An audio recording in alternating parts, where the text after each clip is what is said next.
I'd like to call the regular monthly meeting of the Salem Central Board of Education to order at 6 o'clock.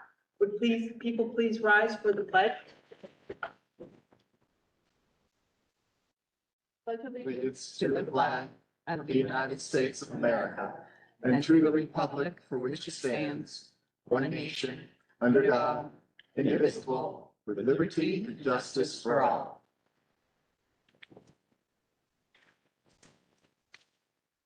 Tina, have there been any amendments to the agenda? I do have an addendum with 4 added items that would be at the end. Okay. And then Or not? Oh, thank you, thank you.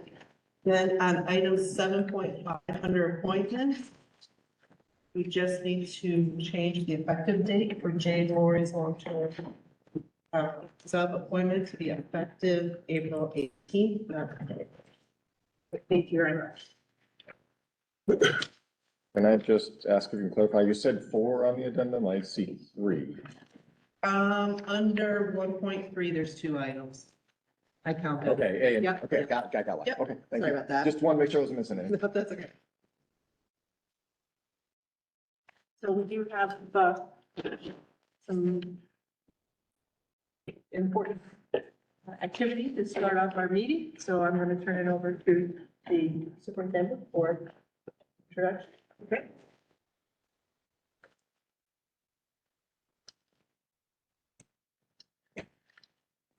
All right, so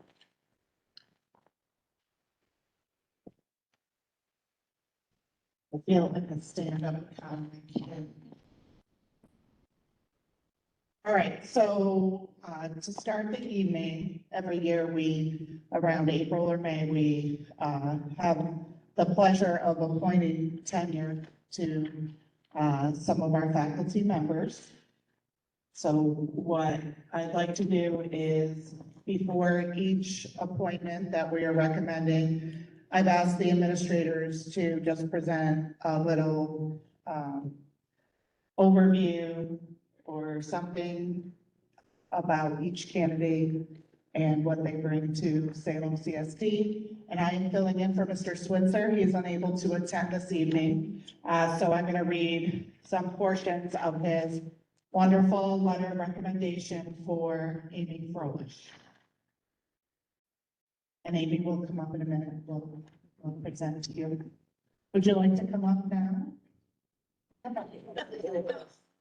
Okay. All right, just make sure that everyone knows who you are in a moment. So this is from Mr. Switzer. Dear Mrs. Adams, I'm writing to recommend Amy Froelich, our dedicated second grade teacher for tenure. Having observed her teaching practices and classroom environment, I believe her commitment to fostering a positive and effective learning atmosphere exemplifies the qualities we value in our educational team. During my observations, it was evident that Amy's lessons transitioned smoothly between parts, ensuring that students remain focused and engaged. Her classroom environment is not only welcoming, but also highly conducive to learning, with a physical layout that promotes collaboration and active participation through designated learning centers. He goes on to speak about many of her strategies that she employs and uses in her lessons. One of her standout features of her teaching is her use of an excellent activating strategy called math and movement dance. This approach not only energizes the classroom, but also enhances students' understanding of math concepts through kinesthetic learning. She has high levels of student engagement, and she has well-established classroom protocols that support effective interactions and collaborative work among her students.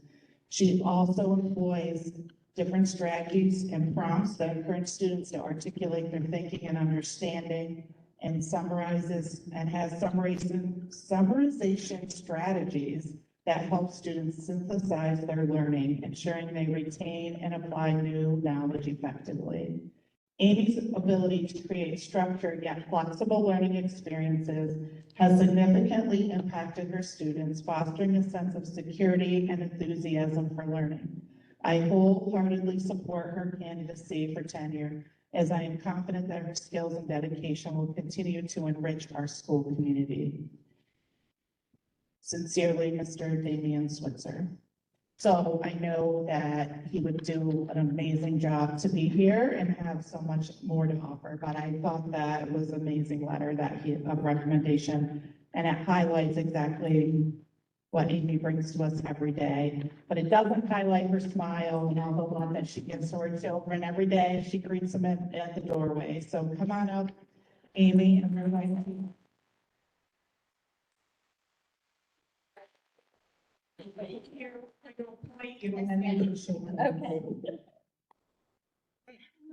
I'd like to entertain a motion that upon the recommendation of the superintendent, Amy Froelich, who holds a professional certification in childhood education grades 1 through 6 area, is hereby granted tenure in the elementary education tenure area effective on September 1st, 2025. So moved. Motion by John, Second. second by Jen. All those in favor, please signify by raising your hand. Motion carried 5-0.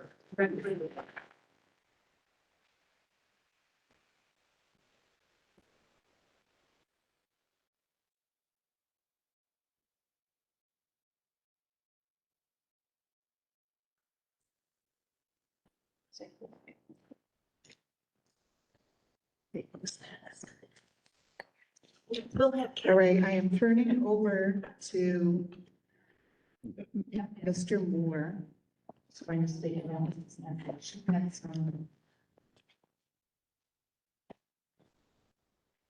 All right. Since day one, Ms. Nestle has shown that she wanted to be an active participant in our school community. As the former AD, it was very difficult sometimes to find coaches, and Ms. Nestle often coached 2 sports in the year, and then even during the 3rd season, she even did like intramural volleyball. Not only is she a good teacher, but she has developed a great relationship with her students and her peers. And it is because of this commitment to our school community that I am thrilled to recommend her for tenure.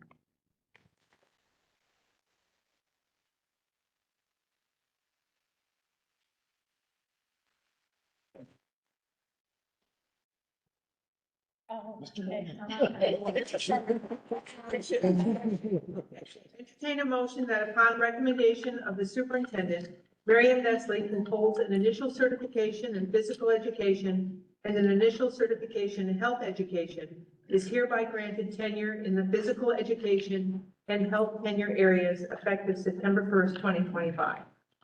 So moved. Motion by Jen, second by Peter. All those in favor, please signify by raising your hand. Motion carried 5-0. Congratulations, Miriam.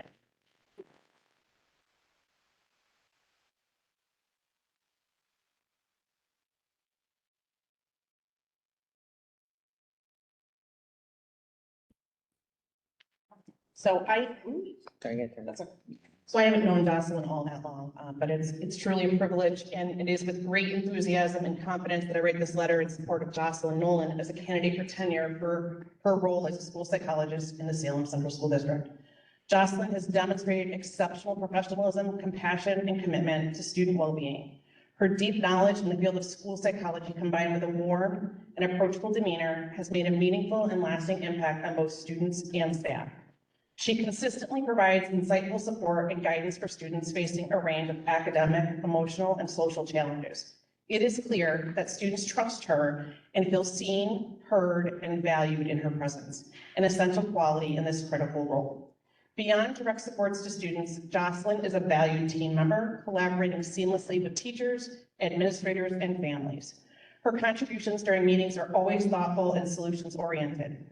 Colleagues speak very highly of her professionalism, her kindness, and her unwavering support. I wholeheartedly, without any reservation, recommend Jocelyn Nolan for tenure.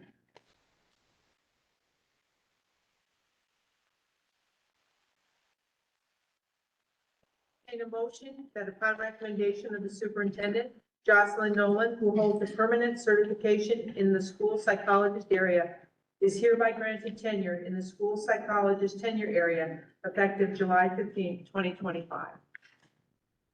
So moved. Motion by Peter, Second. second by John, all those in favor, please signify by raising your hand. Motion carried 5-0. Congratulations, Don.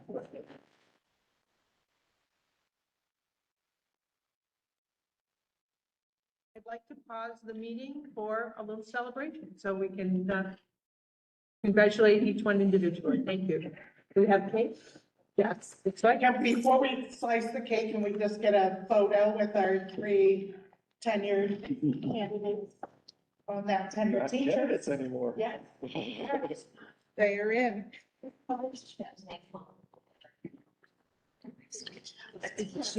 I know, right? Dina, do you have a knife? Okay.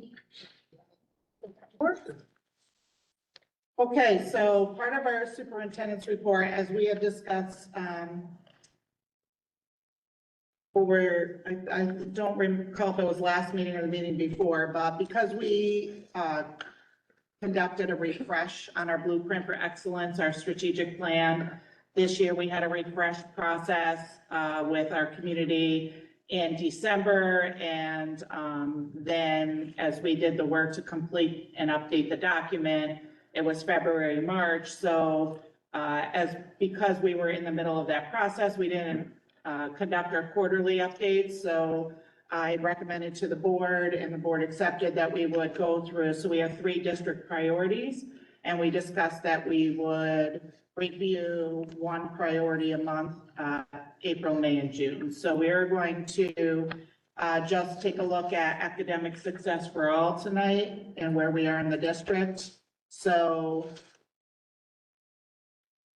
just a reminder, part of the blueprint process and the refresh process is to make sure that our spending, our work is all aligned to our mission and our vision. And as you can see, our mission and vision remain the same. And our mission is to prepare all students for their future by providing each student with unique opportunities to pursue their goals and dreams.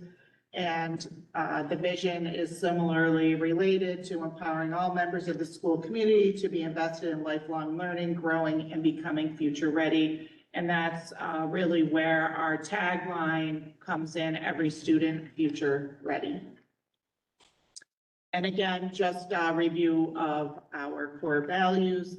Just a reminder that we do have a full updated document of our refresh that we reviewed recently, so that can be found in the board documents, I believe, in March, as well as on the website. We have updated documents on the website as well. That includes all of this information in much more detail. So our priority areas for the district remain the same: supportive environment, academic success for all, and community connection. And based on feedback and initial planning, as well as the refresh process, we left a lot of the structure for each of these areas the same, and we refreshed some of the objectives and goal language, as well as our action items. So tonight we're reviewing academic success for all. And just reviewing that goal, we will foster a rigorous academic environment that empowers all students to reach their full potential while achieving their goals and dreams. And what I asked the principals, the administrators to do is to just give us a brief update on each action item. So what you'll see in the next few slides, Katie Jones and Will Moore will take us through each action item, so you'll see the action item stated as it is in the blueprint. So each priority area has 1 page with action items, and we just broke those apart. So each one we could just list and itemize and briefly discuss what we've been working on. We've been working hard. All our faculty and staff, we've had a lot of professional development going on. It's been great working, so we're excited to share that with you this evening. So I will invite Mr. Moore and Mrs. Jones up. And does that work, your question? No. No, Did you put it in the, it might have to be. Oh, it wasn't on. All right, excellent. Mr. Moore, feel free to. So just to kind of create a sense of understanding with the slide deck, we've organized it so that it reflects snippets from the documents that are on the website.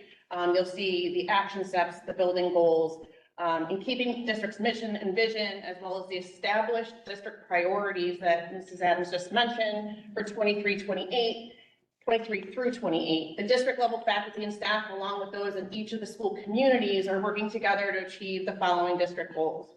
Keep in mind that the goals that we're going to talk about in the next slides are 3-year goals. So the first goal is to improve literacy rates and achievement in English language arts. And within those building goals, there are several different factions within the goal. So we're talking about research-based standards aligned curriculum, which we've just adopted into literature and into math. Yeah. Into reading. Into reading, that's what I was looking for. We've also done an immense amount of professional development with Susan Stoya and a number of other providers, including the BOCEs. Where we're looking at data-driven instruction. You'll hear us talk a little bit about the details surrounding data-driven instruction in a couple slides. Family and community engagement, all of the things that Mrs. Carr does that are wonderful, including the most recent bike distribution that she organized. Early intervention and support, and that goes along with our MTSSI process. You'll hear us talk about that. Monitoring and evaluation of all of our data, the progress that students are making. Mr. Moore. All right, so if we look at the second part of the goal, foster a positive, inclusive school climate and culture. You know, I honestly believe that we have really started to become a community building. This building is for everyone. It's as simple as craft fairs on Saturday. We've had a couple craft fairs this year. We have people playing basketball Wednesday nights. This year we had the Veterans Day Assembly. We have the pep rally, those kind of things, you know, a strong sense of community, things coming up. We obviously have the Day of Service that's coming up at the end of May. We have the Best of SWA, which is coming up on May 20th, where the community can come in and see what our school is doing. You know, drama club, music, all of those things. Will be there, and you know, like I said, it gives the community a good chance to see what's going on there. As far as mental health, well-being, you know, this year we brought in Sweethearts and Heroes, and that's with circles, and they've already been here three times. They've been here 3 times, and every student in the high school 7 through 12 has at least had some access to a circle. And honestly, just from what the kids that I didn't think would like it, they've really bought into it. They really have. So I think that's a good step in the right direction as far as mental health and well-being. Next week we have a gentleman coming from Speaks to Sobriety right around prom time. So it's that kind of those topics, and that'll be for the 9 through 12, excuse me. So they'll be here. You know, we've had professional development this year, you know, work on our technology. Obviously, all our rooms have Promethean board. We've provided training for that. We had a gentleman here on March 17th starting to talk about the AI kind of things that are becoming a new issue. So, you know, we continue that. The parent community engagement kind of speaks for itself, is what kind of things I said. You know, just things opening up to the community so they can see what great things our students are doing in the school. And that's where we are right now with the positive climate. I think we're moving in the right direction. I think Mr. Moore forgot one though. Okay. I'm pretty sure that Mr. Moore agreed to be duct taped to the wall last week. Maybe there'll be some pictures later. I'm not, yes, okay, good. The kids loved it, the staff loved it. It was a lot of fun, and even the elementary kids were like, "Oh, they're duct taping the high school principal to the wall." It was great. Some kids were crying in the elementary. They actually thought I was being hurt. We'll talk about it. Goal number 3, academic achievement and support for economically disadvantaged students. This comes without saying, but when we support our economically disadvantaged students, we're actually supporting all students. What strategies work for economically disadvantaged students work for all students. And so we're really trying to determine what those factors are that students have that decreases their access or limits their abilities to grow at the rates that we would hope that they would grow at. So, we're taking and looking at iReady data and doing data meetings.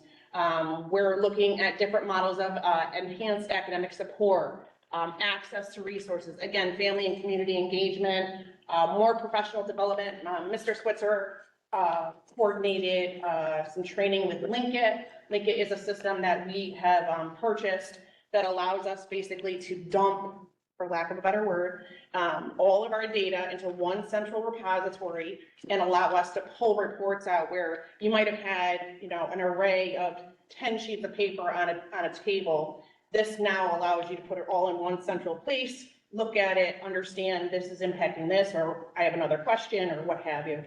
And then support services, just considering what we have available and what our kids need. Do they equal each other? So if our kids need something that we don't have, how do we identify that and figure out how to meet that unmet need? Okay, as far as number 4, improved graduation rate over 3 years. Obviously, enhanced academic support at the high school level. We now have math and English labs for those kids that might be struggling with those particular subjects. If we look at engagement and motivation, we're starting to look at things within our committees that we'll talk about in a second, like the principals list, awards, purple and gold awards, we're going to call them, just to kind of acknowledge those kids, even academically and character-wise. So those kind of things are coming.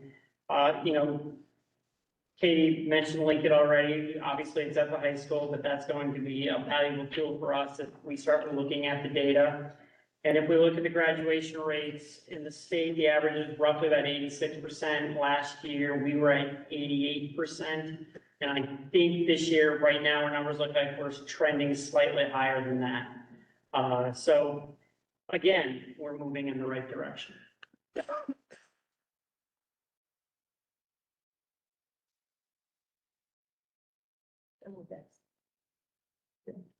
Sure. No. All right, as far as the building leadership team's action steps, the next page, which is up there on the screen. Each school, elementary 7 through 12, has a building level team, a BLT. And basically this is a group of teachers and counselors, and I know in mine, our family engagement coordinator. We basically meet to discuss things that we think that we might want to change or add. A lot of times the committees kind of make some choices what they like to discuss or what they would like to work on. Sometimes the administrator will say, this is what I like to work on. So at the elementary school this year, I know they've been working on building goals, culture and climate, student staff recognition, and in a couple, I know their next meetings are going to start talking about the master schedule, report cards, and student presentations. I know at the high school, obviously we've talked about district goals.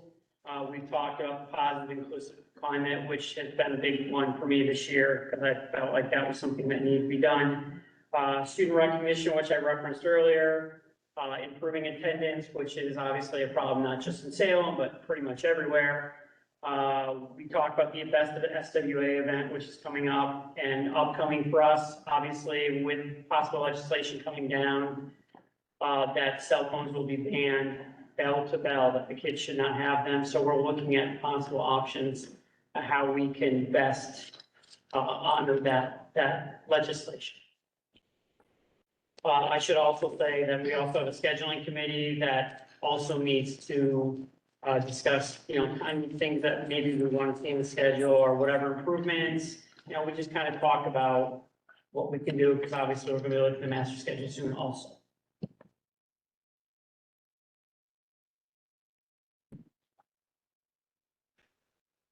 Data dashboard. That's all you have left.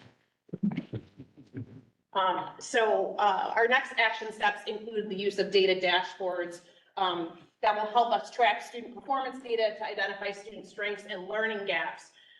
This is part of the solution to this is the use of Linkit to collect the data in a central repository. At the elementary level, we have a lot of diagnostics that are done over the course of the year. And so it's allowing us to take all of those pieces of data, put them into one place, look at our progress monitoring, look at students who are maybe making as many gains as we would like to see, offering some type of new strategy or new kind of tool for them to see if that impacts their ability to make some progress. It's going to allow us to focus on literacy data and bring the New York State assessment data as one element into the story. So it's really bringing everything together so that we can have a really full, robust picture of what our students can and can't do. In addition, it'll allow us to bring information from our student management system, so we can look at, various looks at the data, so to speak. We'll be able to look at attendance data. We'll be able to look at gender. We'll be able to look at all different ways of who's doing well, who might not be doing as well in one repository. We'll be focusing on child study team meetings and improving our process. I know that that's been an area that the district has really looked to improve upon, using performance data to meet on students who aren't making the progress that you might want to see in a classroom. And that's a precursory step for a student rather than being referred to 504 or to the Committee on Special Education. Child study allows us to have kind of a more informal process, but really sit down and take a look at kids who might have, just needed that little push to get going. Our next steps will be to increase knowledge and understanding on how to use Linkit and how to use Linkit to identify needs across the district.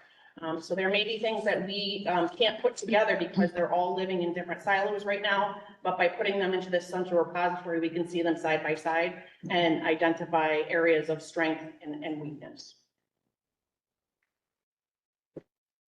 So curriculum committee, establish a curriculum committee that reviews and addresses alignment to content standards, as well as integration of social emotional learning standards, digital fluency standards, which Will referenced earlier, the graduation requirements, and the science of reading, project-based learning, and 21st century skills. We're building a district-wide capacity to formulate a curriculum committee. And so there are different aspects of that are occurring right now. Right now, we're building our capacity at the bottom level to increase staff knowledge, to give everyone the breadth of what it takes for a curriculum to meet the needs of students.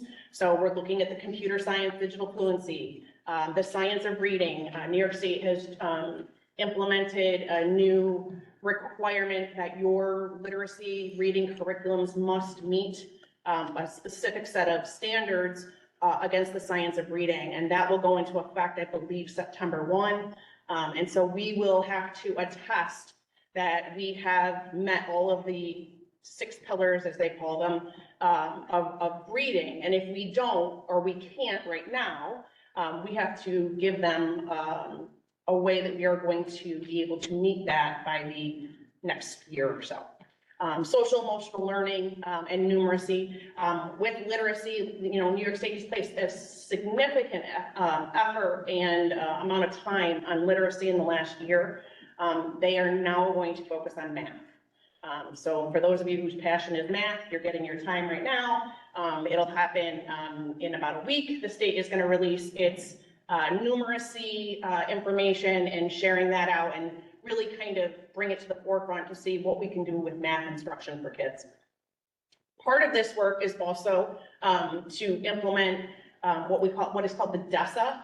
And right now, the DESA, Josh will probably tell you what it stands for. It's the Devereaux something, something, something, something. I know it was really good, Katie. It is a measure of social emotional learning.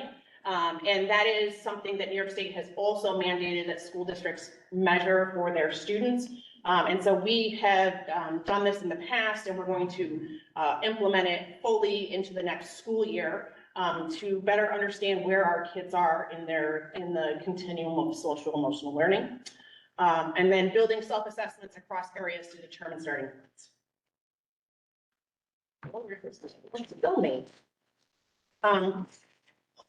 Keeping in trend with the conversation of data, we have implemented a district MTSS plan for the 2023 through 2026 school years. It was board approved, I believe, in July.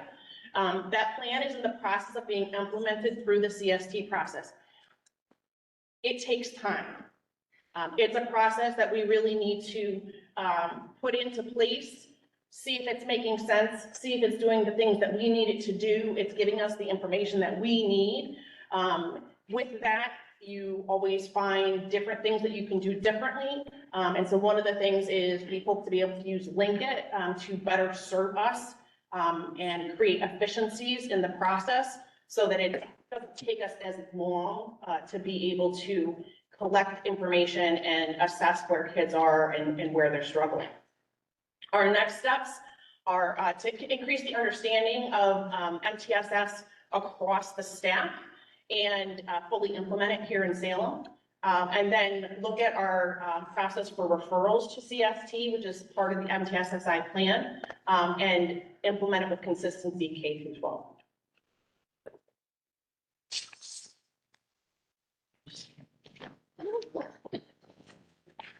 Thanks. All right, so action steps differentiate instruction to meet the needs of all learners. This year and last year, we had Ruben Perez come in, and he basically is from the Ruben Payne model about poverty, and obviously poverty is a big issue for rural schools. So we started looking at that. He came 2 days this year, just to discuss different strategies. And I'll be honest with you, I sat in on both these, and we do a lot of these things already. I think there's always room to improve, but I think our teachers do a lot of the things that, he really stressed. So, again, and I think I've said it a couple times, we're moving in the right direction. This is training, it was full day training. We ended up, I think he even gave us a book, so about research strategies. So there's a lot of things that I think our teachers already do, but I think, and there's some that I've seen even in my observations that I think have been beat just because of that training. So beyond the Ruben Perez sessions, we had Susan Stoyak here as a literacy coach implementing, best practices in literacy, and then also helping us implement the new curriculum. And so she just ended her time with us at the beginning of April. And so it's now that time to think about how do we take those next steps moving forward? What does it look like?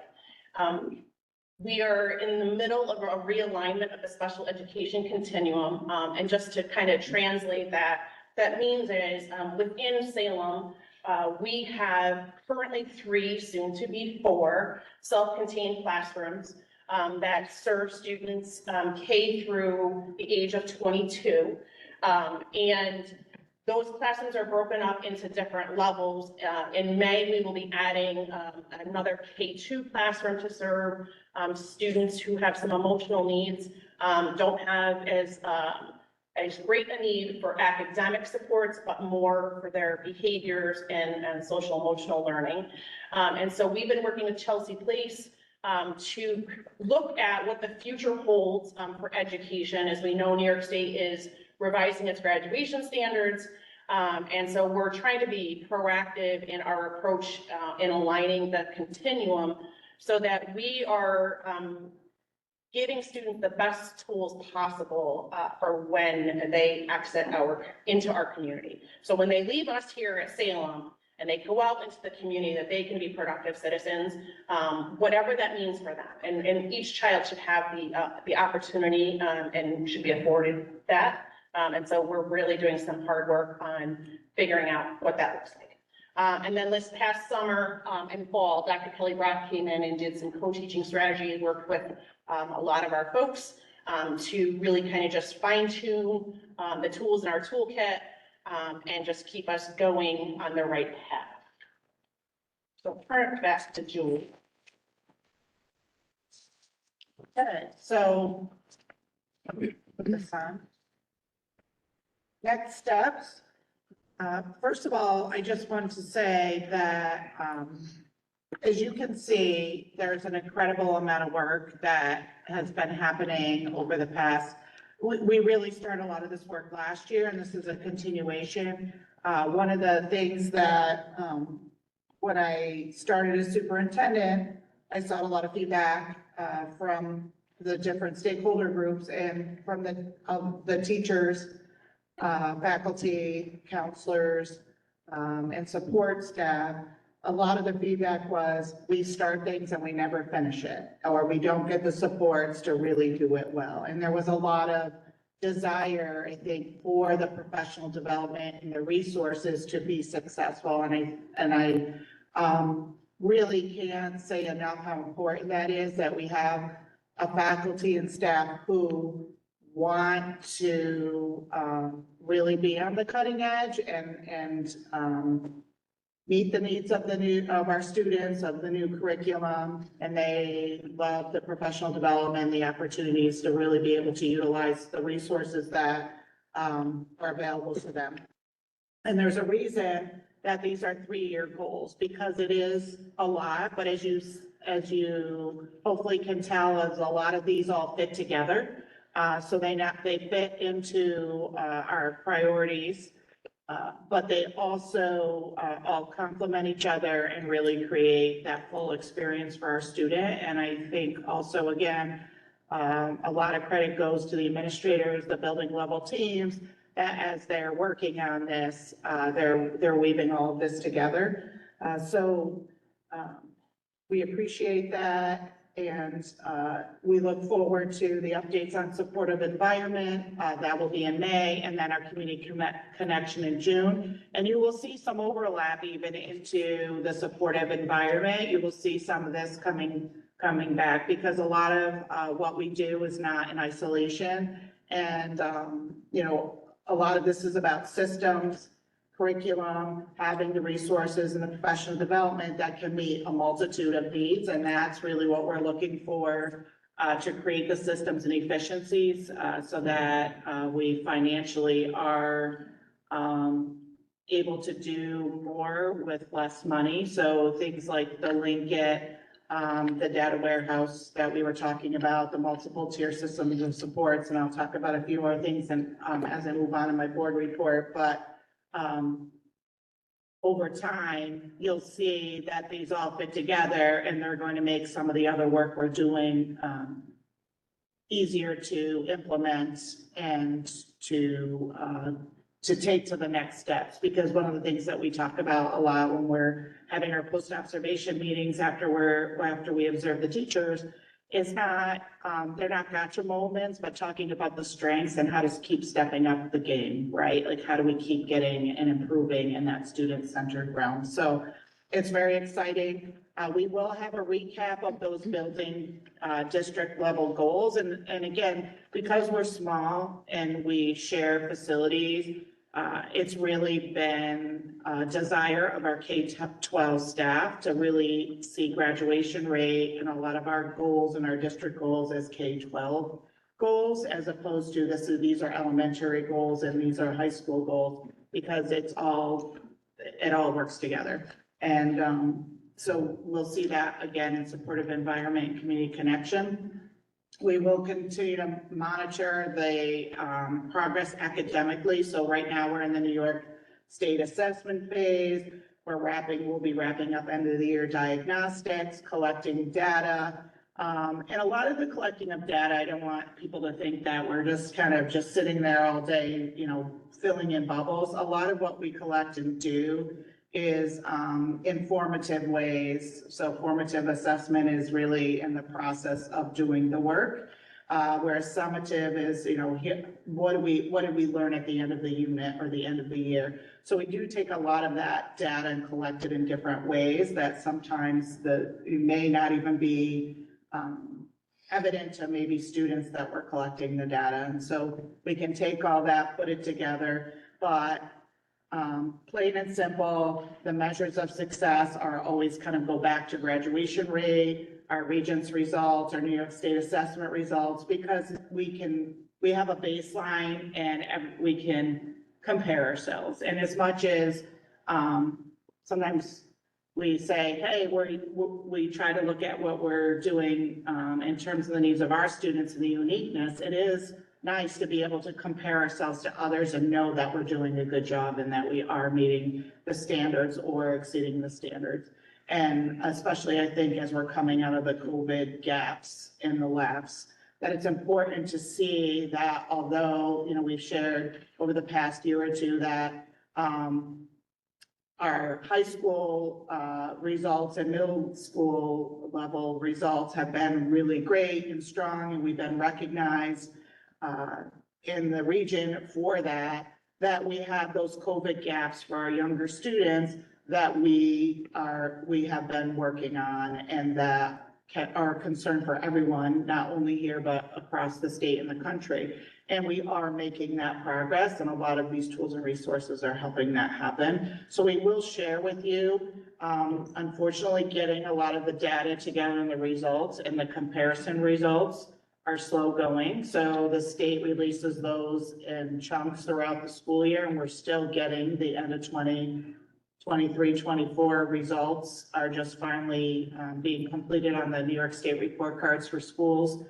But we do get a bulk of that in the fall, so we will share with you the results of those building goals and those objectives of just looking at some of those increases in the scores that hopefully are going to start. We'll continue to be progressing as we've been looking year to year for those cohorts of students. We are seeing that growth. It is slow, but that's why we have 3-year goals. So we will continue to work with our building leadership teams, our other stakeholder groups, and really be looking at tweaking next year's action items. A lot of these will be the same, but progressing and taking them further. But we may add some new action items in or change those depending on what the priorities maybe are with the data and or our resources that are available to us. So we will continue to work and look at those. So this is a living document, and it's something that we will continue to update every year. All right, so any questions on that presentation and that district priority and the work that we're doing at this point? That's lots of questions. Here's something. Do you guys have a practice of evaluating the effectiveness of everything you do? It's kind of like a monk in his sand art.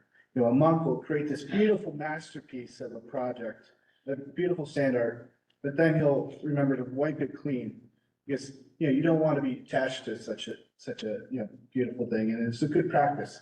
So as you add and as you build, and I really appreciate Will's candor regarding Ruben, Katie's honesty about MTSS, and you talking about it's a tiered approach. Are you monitoring the burden that you place on others, and are you comfortable with the fact that you can wipe the slate clean and move on from a project that isn't as effective as it should be and could be? So that is, I think, really the foundation for the increase in the use of the data, because in the past, there was a tendency really just to depend on the end of the year data. And now that we're really creating more access, I think easier access that isn't time consuming. It's very time consuming for teachers. They can either use their planning time to plan for the next day or the next unit or some reteach, but now that they have some of this data that's more easily accessible, some of the data can be collected through some online work that the students do, and it's automatically compiled. There's no more having to, count how many are incorrect and which standards are those. So creating those efficiencies gives them more time. So when they can look at the data, they can say, all right, so I'm a math teacher, so I'll just, talk about, graphing lines. And if I'm, teaching students about graphing a line and slope and intercept, I might be able to now look more easily at the data and say, hey, they've got slope, but they're not getting the intercept piece. And then why spend another day or two on practicing slope calculation? So we are taking a look at that, and a lot of it is the use of data.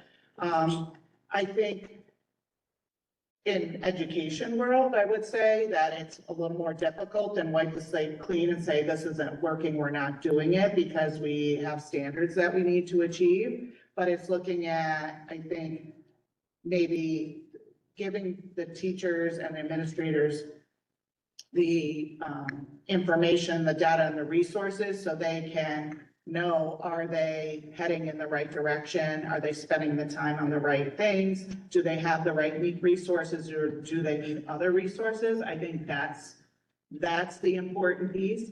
And the building level teams, a lot of this work that we're doing over time really will say, hey, that's what really led us to the ELA curriculum. That the ELA, there was a lot of discussion when you're going to the new next gen standards. They didn't have vertically aligned curriculum. It wasn't working. We had to go in a different direction. And so that's some of what those conversations are, and some of what we're trying to provide for them is the ease to it. So, and then you always do have that summative end of the year data to say, hey, we're not cutting it, right? So if we have this new curriculum and it takes probably 3 or 4 years to really feel comfortable with it, use the data, use all of the resources. But if in 3 or 4 or 5 years, we're saying, hey, we're not hitting some of the standards, or this is not meeting the need, then yes, we are going to have to go back and say, this isn't working. We need to go in a different direction. But that's where a lot of the data comes in for us to do that. So I would say, yes, we have that system, but we're building a better system because the use and collection of data is very time consuming. And in a small district, we don't have a lot of the people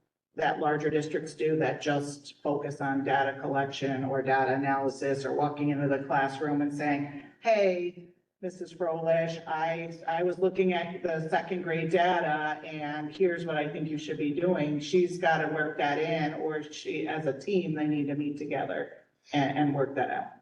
Thank you. Any other questions? Okay. All right, so just a few other items. I'm just going to stop sharing this so that I'm not interfering with the recording.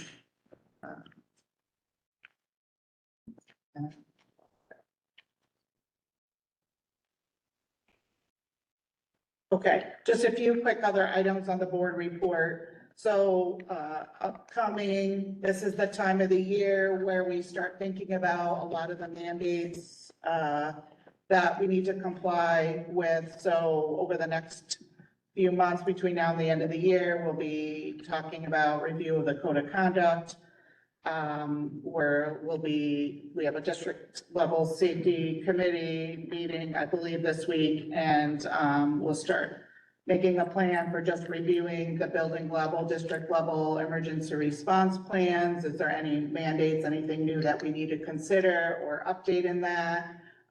And working on those requirements so that we can have our necessary hearings in the summer and have those updated for the beginning of the school year. Today, Mrs. Jones and Mr. Moore and I met with a company called Effective School Solutions. They are a company that serves and provides a service for in-person mental health and behavior support programs as well. So not only would they help fill the need so we were working with BHSM, which is Behavioral Health Services Network. They are primarily located out of northern New York. They serve northern New York, Plattsburgh area, Vermont. And we had worked through the department, with the OMH, the Office of Mental Health for New York State, to have them come in and provide supplemental, give them space so that they could provide therapy supports for our students, so that a parent who had a student who was recommended to have outside or private therapy and additional supports more than what we provide as in terms of a school support, that parents, it's difficult. They might have to drive to Saratoga or Troy or Bennington or Glens Falls to really get that same level of care. And it's difficult, and students often miss school, or it's difficult transportation wise. For parents may have to miss work. So we try to provide that here. BHSN, in the 2.5 years that they were active in the school, I think we had 4 different providers. There was a high turnover, and it's been since last spring, so we're almost at a full year where we have had no provider for them. We were up to 4 days a week, and now we had referrals, and we probably could have filled 5 days a week to support that. As you know, and they just have not been able to find anybody, and I think they've kind of are somewhat backing out of the area because of that. This company is working to get in the area. They have a model that would help support us in, it is not ideal that we are not able to fill and are not going to replace the social worker position. And so this would help fill that void a bit, along with the void that BHSN filled, and not having them has created.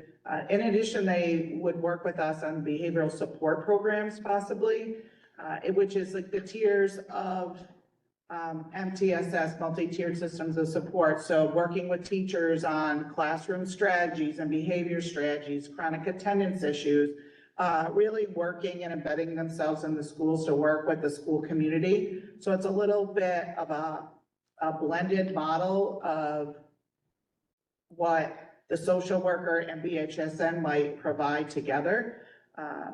I'm not sure if it's going to be cost effective. We have another meeting next week, but it sounds like a good possibility. It would be close to 70% aidable through BOCES. So we could cross contract through BOCES. And because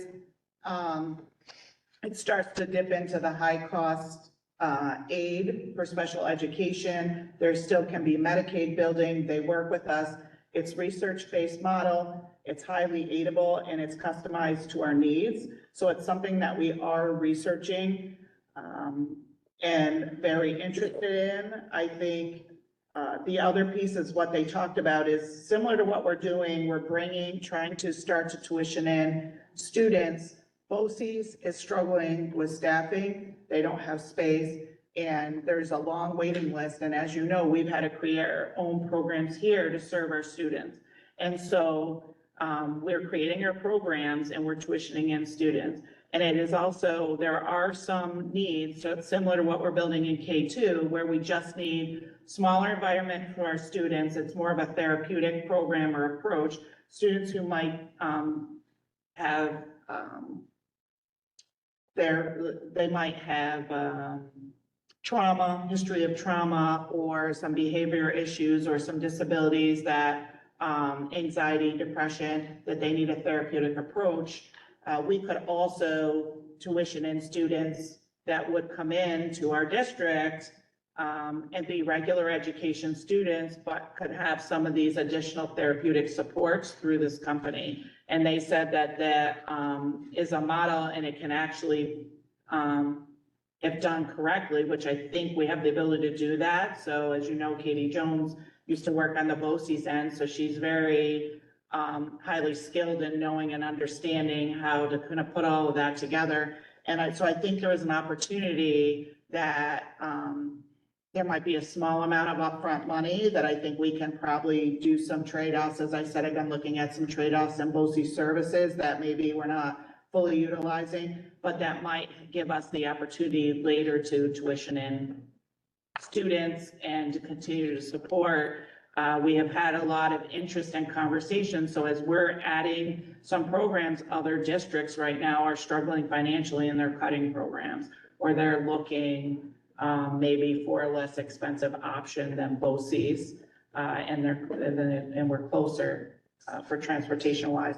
So it is a possibility. So we are working on that, and that supports some of those goals that we were talking about. You would also hear that in the supportive environment goal that we'll be talking about in May. And last, Mr. Moore spoke about the cell phone legislation that is on the horizon. And I think that there was maybe some early doubt about it, but my most recent report on Friday from our lobbying group that we work with through BOCES, the last report was that there have been conceptual agreements reached with the governor. So the governor, the executive budget, the state assembly and the Senate, they all kind of have their own budgets that they're all putting forth, and then they have to come together on agreements. And it sounds like there is a conceptual agreement. They have not shared it. They all had similar agreements. It does look like it's highly likely there will be some sort of bell-to-bell restriction on cell phones. The state has said that they would support that financially. It could be aidability. We might have to front the money. I did work with the principals and Karen McGregor. We do have money in the budget if we go like the route that a lot of districts are doing, the yonder pouches. That's not the only option, but it is students, if they can't have their phones, will want to have them on their person. They're not going to want to leave them in a pouch and walk away with it like on a wall, you know, in a wall kind of unit that we do now in the classroom, and leave it in unattended all day long in a different room that they're not in. And so Mr. Moore is going to start work with the BLT, the high school faculty in the beginning to get to kind of take a look at what the best option is for enforceability, ease of enforceability, because we don't have a lot of resources to enforce this, but we are going to have to attest that we are following the ban. They've already made that pretty clear. So they're going to work on that. We'll be sharing more information over the next few months.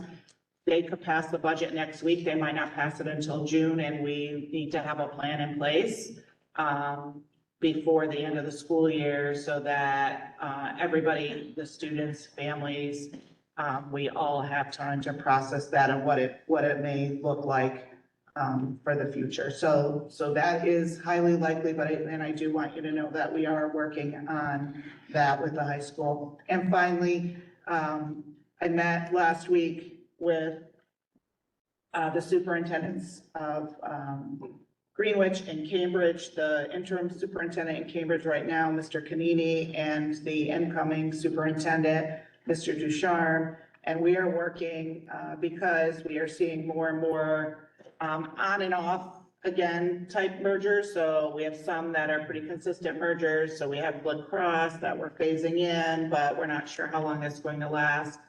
But just this instance of the changes in superintendents just recently, in the past couple of years at Cambridge, having some agreements in terms of how we're paying bills, so we're not getting surprise bills, having agreements about, practices and field use, and there needs to be wiggle room in there because there are a lot of factors day to day that sometimes don't give us a lot of choices. But I think the biggest thing is the financial piece is that, we could have agreement with one superintendent and then the next one comes in and says, which we kind of found was like, I don't like this. We want a different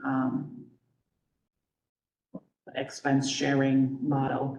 And so that's something that our school attorney has provided us with a template, and we kind of have an agreeable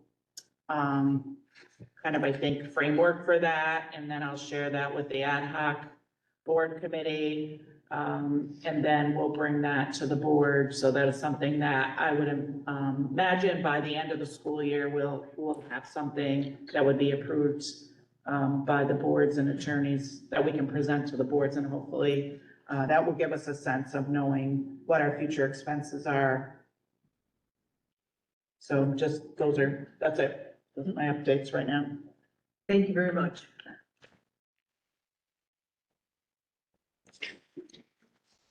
Before we move on to the rest of our business, I do have a statement that I would like to read for everybody. The board is in receipt of a copy of an online petition regarding the school district. The board takes all concerns regarding the district seriously and will cause to have a comprehensive, independent review undertaken in the coming weeks. Thank you. And at this point, I'd like to move into our public comment session, and I do have a statement I would like to read before that. As outlined in our policy, the public comment period is not designed to be a discussion. Please do not expect the board to respond to your comments or questions tonight. We will, however, respond to your questions at a future meeting if necessary, or have the proper staff member get back to you at the appropriate time. Anyone making a comment to the board would please come to the podium and state their name. All speakers should address their comments to the presiding officer only. Any groups or organization wishing to address the board may come up to the podium, but please identify a single spokesperson for the comments. Each individual speaker will be allotted 3 minutes. The individual time limits will be enforced so that as many members of the public who wish to speak may be allowed to do so. Speakers may comment on any agenda item or any matter related to district business. The board will not permit in public session any discussion involving individual district personnel or students. Anyone wishing to discuss matters involved or directly related to an individual district personnel or student should present their comments and concerns to the superintendent during regular business hours. Anyone wishing to discuss matters involving or directly related to or specific to board members should contact the district clerk to schedule a meeting to discuss their concerns with the board representative. We want our school board meetings to serve as an example to our students that members of our school board and members of our community can deal with controversial issues in a civil manner and demonstrate mutual respect for one another. In that spirit, we'll insist that all speakers and members of the audience maintain civility and respect for any divergent views that others possess. Thank you for your cooperation. At this point, I would like to open up the floor for public comment.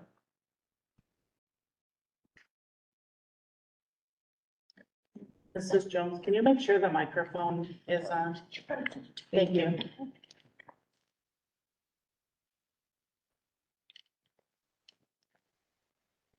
Hi, my name is Diane Snyder. I have just a couple questions about the effective school solutions, which I understand you're not going to have all the answers. It's actually more about BHSN. I wanted to just comment and make sure that you knew BHSN actually stands for Behavioral Health Services Norm. So just so I guess one of my first questions was, and based on what Ms. just said, she may not be able to answer this right now. What are the costs associated with the BHSN contract currently? So that's just kind of one of my questions, because that leads into my next question. That would be, I wonder if it's possible to maintain the current BHSN contract, even if, and it may not be contract, I'm not sure if I'm using the right term there or not, but even if you go with the effective school solutions, and here's why I would encourage you to consider it. Obviously, based on my personal work, I can attest to the fact that there are a number of students and parents who would still benefit and prefer services that they know are not associated with the school, like not in terms of confidentiality, in terms of that. So if it was possible, if it was a low-cost contract, effective school solutions comes in, it sounds really cool. I'm not I think I'm really excited to hear more about that. So I don't want to misrepresent my own thoughts here, but, to still have that in place would be really beneficial for the purpose of being able to offer, because we are so remote. Most of this, just like you said, Ms. Adams, most of the students who need those services cannot get to the other places. And so because they're a separate private agency, I know that there are a number of students and families who are more comfortable talking, opening up and getting therapy that way because of those boundaries. Does that make sense? Okay, so those are my questions and my comments about that.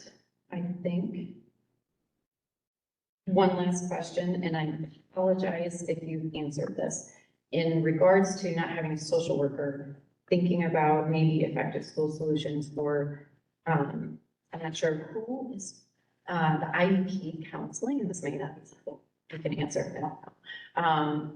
But who is providing that? Because I know that could, depending on licensure and things like that, could be reimbursable to the school. So that's my question. I don't know if that, what can be answered?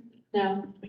Okay, all right. So I can reach out to you or Katie can, Okay, to talk to you about that. I do want to just make one correction because I don't want to give the assumption that we're abandoning BHSN. They are not responding to us after over a year to try to put somebody back in place. So we are just trying to look at other ways to support Oh, yeah. students. Yeah. So I just wanted to be clear that it's not our choice to separate from BHSN. It's not our are you choice. saying they are? We are not. So I'm just gonna we're not getting any response and no providers are being put into our, Are they not responding or they just haven't found a provider yet? both.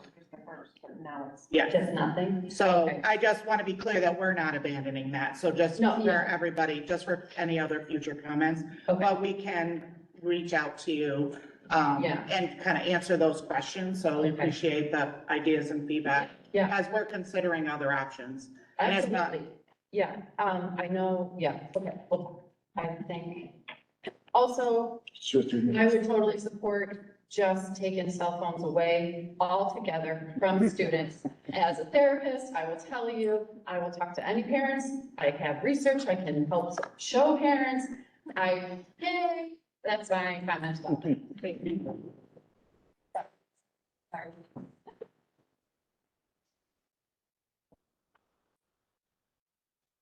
Hi, Rachel Armstrong. Thank you, Mrs. Bennigan, for acknowledging the petition that was sent in, and I'm glad to hear that you found it and are going to be looking into it, because that is still an important thing that the community is considering. But what I'd like to comment on were some of the goals that Ms. Jones and Mr. Moore discussed, because it seems like, I know that budgets are tight, but it seems like some of the moves that we're making are in direct contradiction to the goals that we were just talking about. For example, improving literacy rates and achievement is obviously a wonderful goal. Graduation rates, improving that is a great goal, but, you know, going down to 2 ELA teachers in the entire high school, seems like that's not really gonna jive with that goal.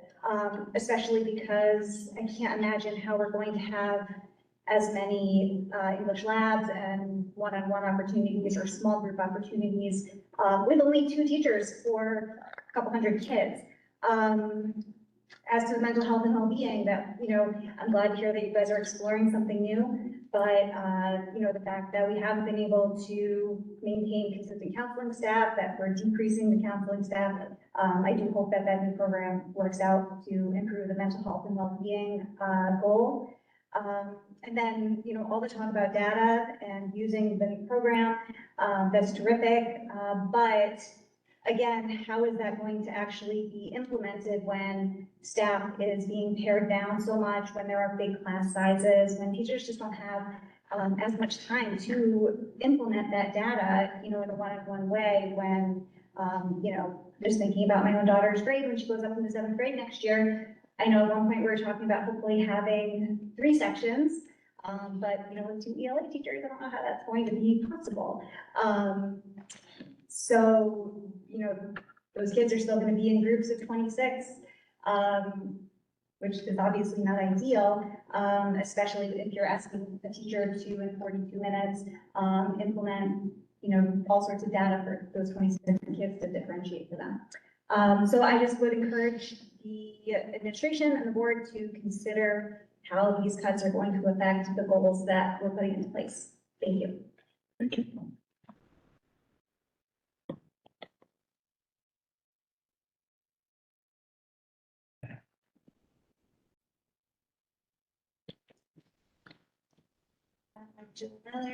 Just a quick question, if we, paint a bunch of posters, put around town for the vote, are any posters allowed on school property? Okay, that's our main question. We'll be painting away, we already have some slogans. So I'm just wondering if there's any, places in town that we're not allowed to put them? I think there's a hundred, What? Your house? They can't put it at my house. it's 100 foot, 100 foot of polling place from the polling location. locations. Right. So I know they do put signs out. You'll see them sometimes when you come to vote in different places. They'll say polling area. But I think anything that falls within that radius. So that's the high school sign? So the entire, I think- the entire campus, so the school district's what's called a limited forum, and so we can promote. So Sue Clary's house is also. Can't do that. Well, no, it's not it's from the polling place 100 feet, but in terms of the campus, we would not put anything On the on campus. the campus, but from the polling Like place. the which is courthouse, high school okay. side. The courthouse is okay. Yeah, we would have to get the permission. I walk in, 100 feet signs are out at the edge of the circle, so. Not even that, So, about 2/3 of the way down. so, yeah, so anything off of campus is more than 100 feet from the polling location, so. Okay, There you thank go. you.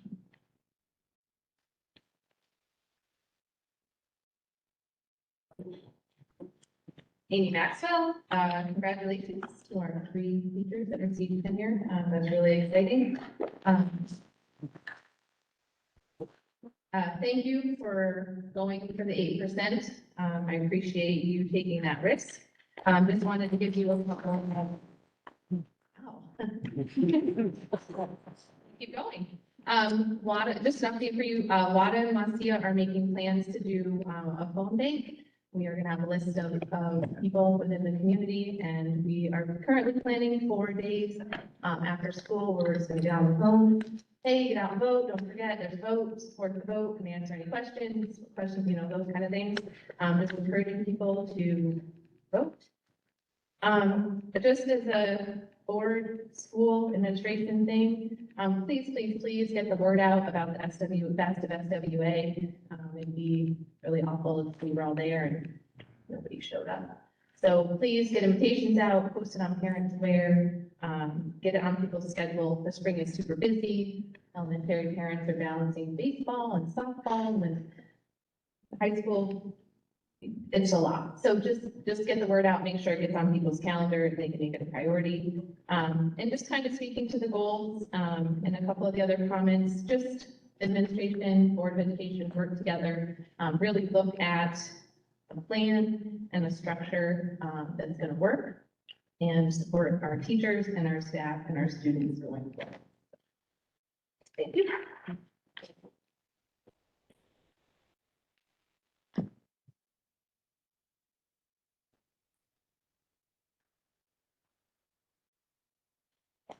Good evening, Mike Mugis.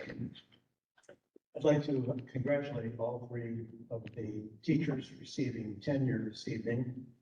On a personal note, in particular, I'm so proud of Amy Froelich. I've known her for over 20 years. I served as principal for both of her sons when they went through school in Schuylerville.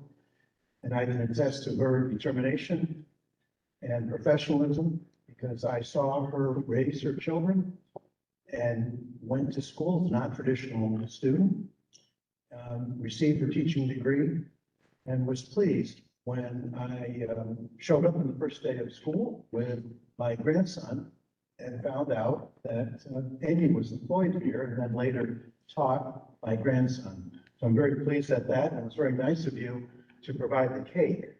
While I served as the principal in Schuylerville, often during school vacations, the U.S. Department of State would send me to different countries to lead school improvement efforts at embassy schools. One in particular, the American International School of Kingston, Jamaica. I was working there, it was hot, I spent the week working with the school board and staff on school improvement. And I helped the principal take a cooler out of the trunk of his car, which made sense, it was very hot, so I'm sure people wanted water. But then when we got there and opened it, it was full of beer. It was Red Stripe, which is a popular beer in Jamaica. But I will tell you that they didn't serve it until after the meeting because public comments would be very interesting.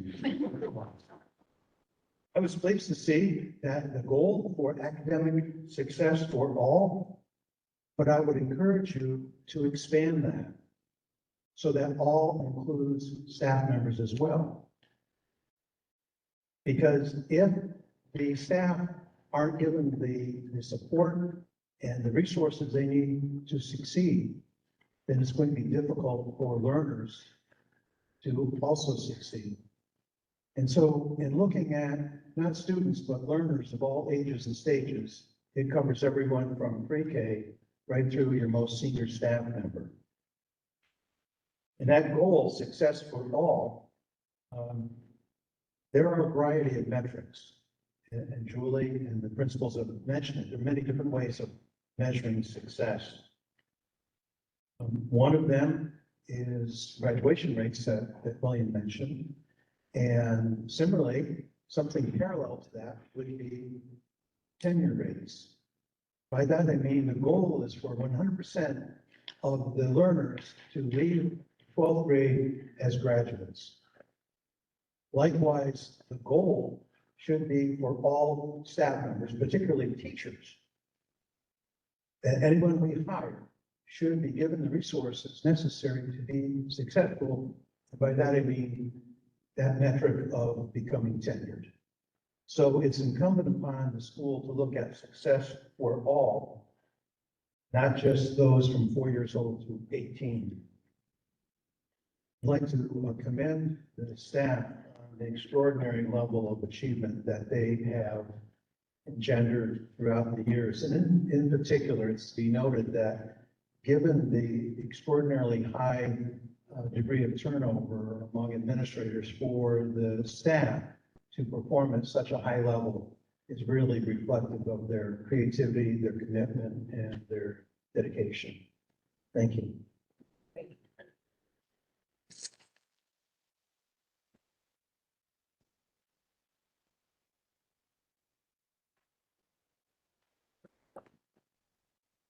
Are there any further comments? All right, at this point, I will close public comment. We will move on to the start of our meeting, and there will be another comment section at the end of our work.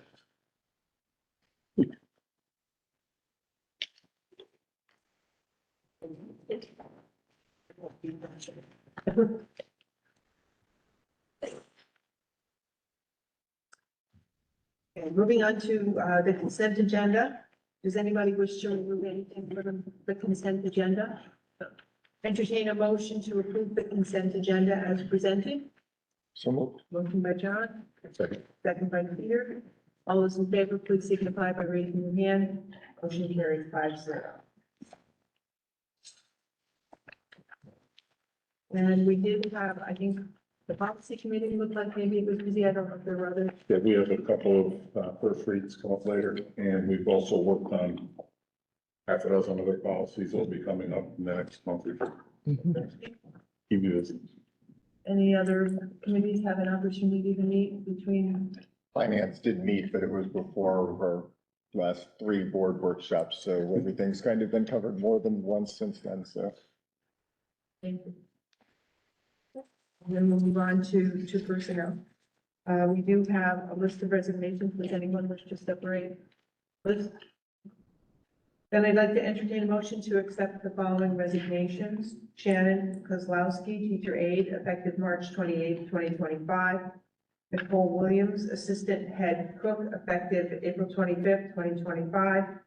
Heather Sartell, clerk in transportation, effective April 26, 2025. And Emily Smith, special education, effective 6/30/2025. This resignation is contingent upon Ms. Smith's appointment to a general education position. So moved. Motion by Peter, Second. second by Jen. All those in favor, please signify by raising your hand. Motion carried 5-0. Entertain a motion that the Board of Education of Salem Central School District hereby abolishes one position within the remedial reading tenure area effective June 30th, 2025. So moved, sadly. Second, Second. second by Jen. I know, we hate to see the position leave, but it's a necessary thing, so. All those in favor, please signify by raising your hand. Motion carried 5-0. Entertain a motion to approve the following appointment.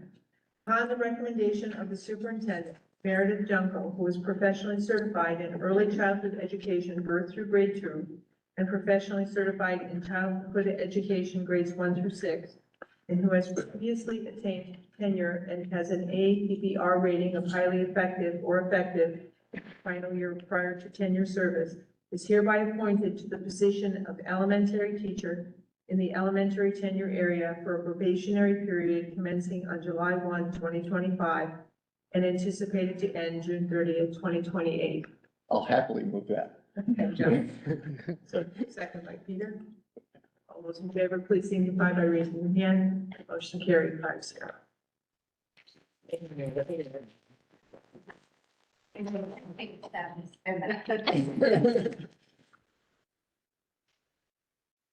Entertain a motion that the Board of Education approve the following appointment.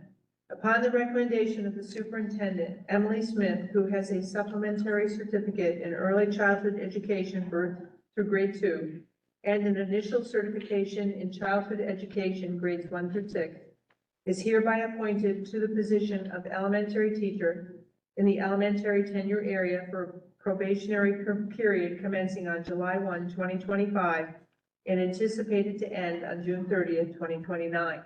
Ms. Smith's supplementary certification expires on August 31st, 2030, and her initial certification expires on January 31st, 2029. She must have completed the requirements for professional certification by these dates. So moved.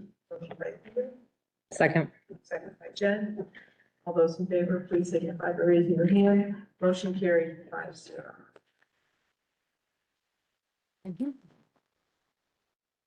Welcome to kindergarten. Ready for the upcoming parent night and orientations coming up, so we got screenings. We do have a list of appointments. Does anybody wish to separate the list? Entertain a motion to approve the following appointments. Emily Smith, JV baseball coach, effective for the 24-25 school year. William Webster, volunteer assistant baseball coach, all levels, effective for the 24-25 school year. Regina Eastman, chief inspector and election chairperson for the 25-26 annual budget and election vote. Karen McGregor, election inspector for the 25-26 annual budget and election vote. And Jane Laurie, long-term sub, effective April 18, 2025, at a rate of $220. So moved. Motion by John, second by Peter. All those in favor, please signify by raising your hand. Motion carries 5-0. And moving on to our action. You want to do, nope. At the end of the action, we will put the addendum items at the end of this. Entertain a motion to approve the following propositions for the 2025-26 annual vote. The first one, public library. Be it resolved that the Board of Education of the Salem Central School District is hereby authorized to increase by $7,500 for a total of $52,275 annually, the appropriation to the Bancroft Public Library, and to add to the levy the necessary tax thereof beginning with the 25-26 school year. And the second one, bus lease, be it resolved that the Board of Education of the Salem Central School District is hereby authorized to lease one 65-passenger bus at a total not to exceed $42,500 annually over a 5-year lease period. So moved. Motion by John, Second. second by Peter. Any discussion? All those in favor, please signify by raising your hand. Motion carried 5-0. Entertain a motion that the Board of Education approve the applications as presented for non-resident employees' children to attend Salem Central School for the 25-26 school year. So moved. Motion by John, Second. and second by Peter. All those in favor, please signify by raising your hand. Motion carried 5-0. Entertain a motion, the Board of Education approve the applications as presented for non-resident students to attend Salem Central School District for the 25-26 school year. So moved. Motion by Peter. Peter, second by John. All those in favor, please signify by raising your hand. Motion carried 5-0. We have the BOCES Board of Election ballot. There are 6 open seats on the board. Of these 6 seats, one is a 3-year full term that begins on April 22nd and ends on June 30th. The other 5 seats are full 3-year terms to begin July 1st and end June 30th, 2028. 7 candidates have been nominated to fill the seats. The Board of Education for each component school district may vote on any of the candidates up to a maximum of 6 candidates. No more than 1 vote may be cast for any candidate. So we have the list, we have the nomination, the nominees have provided some information. Of the 7 that we were given, 6 gave us information. So other than Peter, who's on the list, I don't know any of the others, so it'd just be, I thought that we would go with the ones who provided additional information to us to help us form our, so, Yeah. Gina, how do you need a motion for that, or how do we do it? You usually let me know which one to do. Yeah, I'll say, I know a couple of the others who are also, I think, excellent candidates, but I don't know the person who did not submit information. So everyone's, what they submitted looks great. So I don't have any reason to take a chance on someone I don't know anything about, over people who at least shared something that sounds good. So I would say those 6 are definitely where I think we should go. So that would leave the names, Stephen Brandon, Lynn King, Naomi Marsh, John Rieger, Thomas Roach, and Peter Thomas. Excellent. So this would be the only one that will go.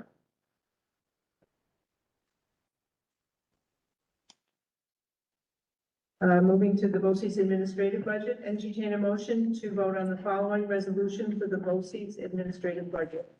Be it resolved, the Board of Cooperative Educational Services of Washington, Saratoga, Warren, Hamilton, and Essex County is authorized to expend the sums set forth in the administrative budget in the total amount of $8,594,930 during the school year 2025-26. So moved. Peter, Second. second by John.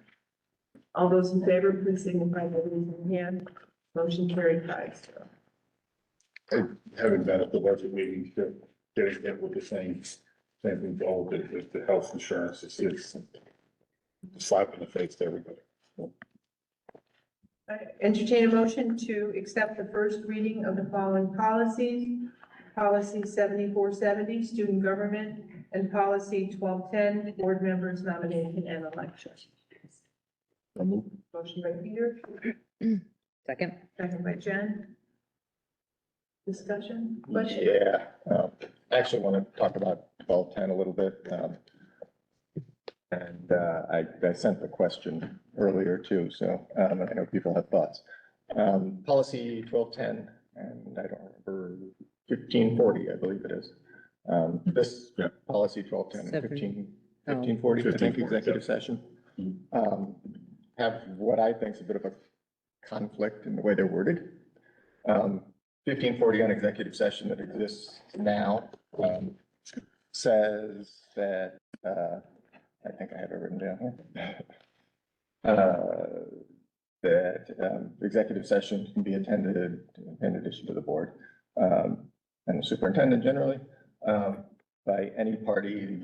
I don't have the words written down that I can find at the moment on my page of too many things written down. But it can be attended by any party that the board so desires or authorizes, I think is the word that's used. Policy 1210 that we're proposing says that the student board member may not attend executive session. The way around that, I think, is if we were to have a reason to invite the student board member, we would not invite him as an ex officio board member, but invite him as a student. I appreciate, I think that's obviously what should happen. I don't think the one person on the planet who can't attend an executive session should be the student board member if it's appropriate for them to be there. I think we could write the policy to make it clearer that that's the case, that he can't attend as the student. He has no right to attend as the student, he or she. We can look at this. He right now, but the next one may not be. We can look at that and gladly will. I think a small change like that. Yeah, what we presented. I think on 1210, because I think the answer, and it's not you guys' fault. The law is written that way. Yeah. It comes down to us from everywhere. We got NISBA that Ann shared with me too, has guidance on this that says the same thing. It goes on to say it's not just executive session, it includes student disciplinary meetings. Which, how can a student appeal of a suspension, how could the student not be allowed to attend? And there's no reason why the student board member doesn't have the same right to appeal and attend as any other student. So I just think it's better if we find a way to make the policy clear in that you're not losing your right by becoming a student board member. We can do that. Were there any questions or concerns about 7470, the student government? But it's still in process with the policy committee, so. Are there any other questions or concerns? All those in favor of accepting the first read, please signify by raising your hand. Motion carried 5-0. Thank you.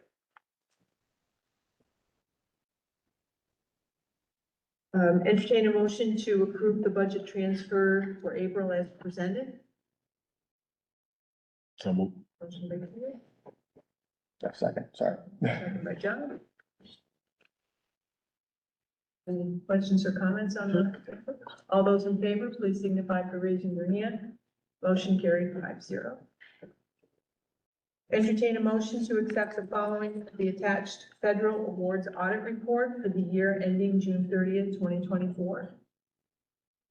So move. Motion by Peter.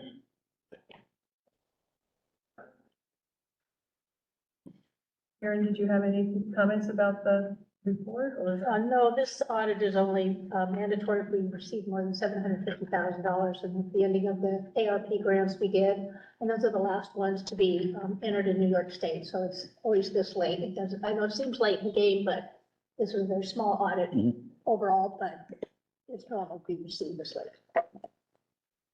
And there were no findings. No corrective action. All those in favor?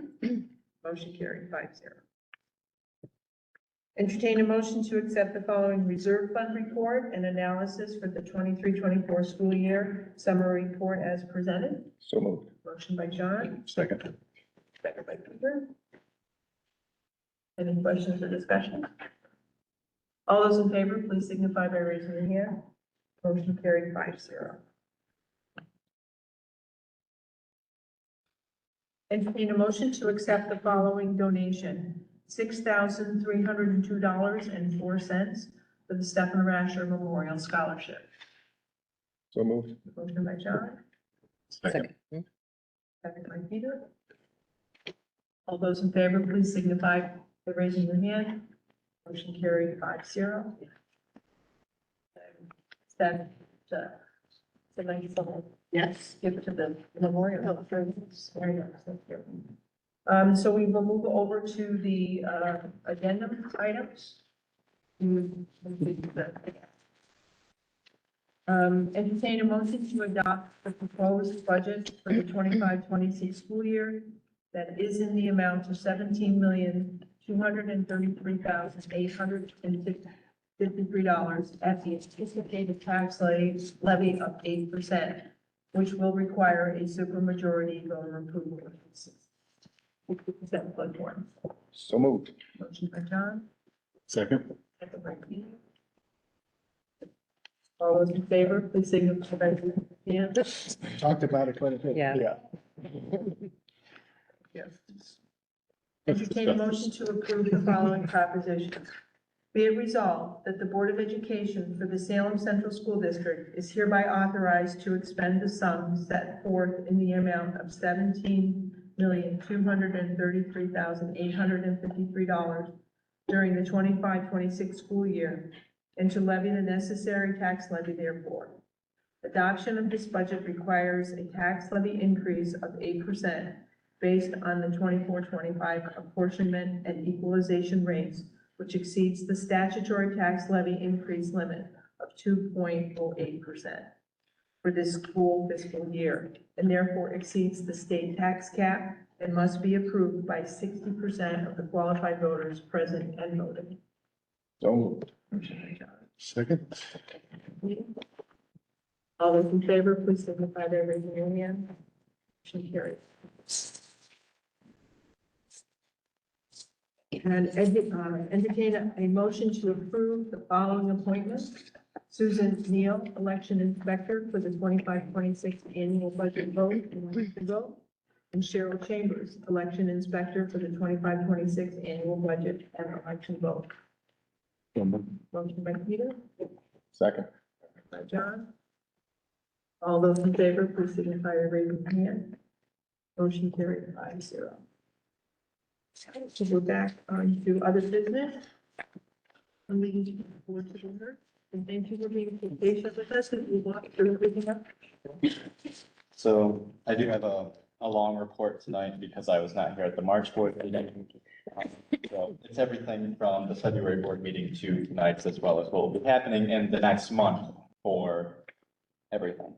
So first I'd like to send my congratulations to all the teachers and personnel who received tenure. Ms. Nestle, you're the only one in here. Congratulations. Yeah, go ahead. Back on February 14th, as a part of National School Resource Officer Appreciation Day, we appreciated our SOR, you know the words, Mr. Webster. Personally, I don't talk to Mr. Webster a lot, but I do see him every day going into the school. He's always out in the hallway, right in the high school intersection, greeting students, and he's always out there when the buses are leaving for both normal dismissal time as well as after school, and we appreciate him. Thank you, Mr. Webster. I'd also like to talk about, you want to clap again? I don't mind, go ahead. Sweethearts and Heroes have returned again, 3 times total. They have visited twice in terms of times where it isn't a big celebration here in the auditorium. The last time they were here, I was a part of their circle, one of their circle groups for the seniors. And I'd like to say that it was very well attended and it was very great for everyone. And Pat Fish is the one who visited us these last 2 times, and he is a very great person. And fun fact about him, every school he goes to, he has a little collection of bracelets that all tell a story from each student that he sees from each school. And I think that's just a really cool thing to hold on to. In the elementary school, the 100th day of school was celebrated back on February 28th, in which Mr. Switzer hung 100 photos of himself around the school. This encouraged elementary kids to, all their numbers and, just signified the importance of the number 100. The Cambridge Lions Club and the Kids Sight program visited elementary classrooms to teach about eyesight and its importance. Because we all know that we kind of need to see to be, honestly, I'd say pretty content with our lives. And they also offered vision screenings to all of the elementary kids. Open house happened back on March 27th. And while I did not attend personally, one of the things that I know did happen was Mrs. Fraunhofer had asked various students in, I believe, both elementary and high school to create projects in the new STEAM room to show off to all of the visitors for open house. I myself was there. I built two of them, one of which was a house that connected with snap circuits, and another one was a marble run. I'm not child without sweat, but I always know that the teachers and the students work very hard at the elementary to show off what they have learned, and so I'm pretty sure it was a good one. Mrs. Bourgeois' kindergarten class read The Mitten by Jan Brett, and they all created their own mittens on a piece of paper. But something that they didn't know is that one of our teacher aides, Mrs. Carney, took all of their designs and made each kindergarten student in Mrs. Bourgeois' class their created mittens physically, so they could wear for the winter months anytime, and I think that was a really nice thing for her to do. Thank you, Mrs. Carney. And over break, this was mentioned earlier, students received new bikes through a donation from Bike-A-Toga, Elizabeth St. John, and Mr. Webster. And they spent their spring break riding around town with their new bikes and their new safety gear, and Washington County Public Health gave these students a safety lesson as well in terms of everything to do with bikes. How many students? I think I heard maybe around 19 bikes or so, but I'm not certain. That's pretty good. In high school, back in February, there was the Parley Pro or Parley Quo, which from Reagan Jackson, she said, quote, "We had an FFA competition which a bunch of people competed, but the only group that placed was her parliamentary procedure, and they got first, so congratulations." The SAD group went on a retreat to focus on various mental topics such as helping skills, mental health awareness, and the physical skills as well, such as prevention of alcohol and marijuana. And the SAD group, which is run by Mrs. Carr, was nominated by peers, and the SAD group consists of seniors Alyssa Grosbeck, Alyssa Phillips, Luciana Eldridge, freshman Benjamin Riddler, and seventh grader Luke Snyder. So congratulations to all of them, and I'm glad to see that they are helping to spread positivity around the school. I did see in the minutes that Mrs. How do you pronounce it? Colleen? No. Colleen. Talked about 101 Dalmatians, the sixth grade play that happened back in March. But I personally, I saw it one night and they did a very great job for the small performance that they had. I think it was about an hour time or so, including the break, but they did a very great performance. And I asked stage managers Socrates Fraunhofer II and Ava Holmes about their thoughts. Socrates said that it went very well and there was a good group of kids. And Ava said that 101 Dalmatians was a great pick this year for this set of kids. It wasn't too long to overwhelm them, but it got their feet dipped in the drama club for the next year's production. Overall, it was very immersive with the dogs running around the audience, and the kids did an amazing job taking responsibility for their own lines, blocking, and props. Good job. We had the Pops Con.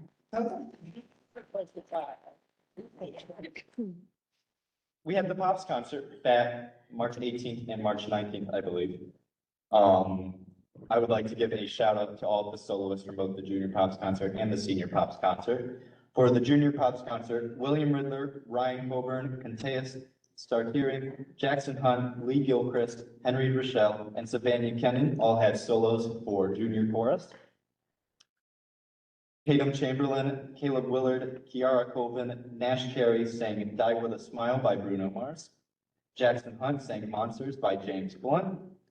And William Riddler, Ryan Coburn, Sam Russo, and Ethan Dunham had solos for junior band. And there was another solo as a part of junior band, which Mr. Pinsky needed more cowbell, if you know the reference. I'm sure you understand. And then for the senior concert, Oliver Hicklin and Jackson Hunt had solos for jazz band. Ava Holmes and Luke Miner, who are in the back of the audience, had solos for senior chorus. Anna Maxwell had a solo for senior band. Anna Maxwell and Luke Miner sang Hall & Oates' Man Eater. Socrates Fraunhofer II and Mason Hayward sang Dear Theodosia from Hamilton. Jackson Hunt, Benjamin Riddler, William Riddler, and Luke Miner sang Electric Light Orchestra's Mr. Blue Sky. Ava Holmes and Brianna Vincent sang Love is an Open Door from Frozen. Luke Miner sang Talking Heads, This Must Be the Place. Brianna Vincent sang Bruno Mars's Grenade. And Mason Hayward sang Frank Sinatra's My Way.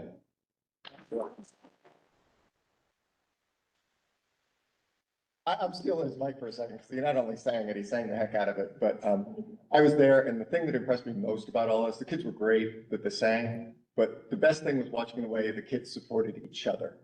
I don't think I've ever seen a group of high school kids happier to see their classmates succeed than what I saw this year at that Pops concert. So I just want to throw that out there. It's amazing, the bonds between those kids, so.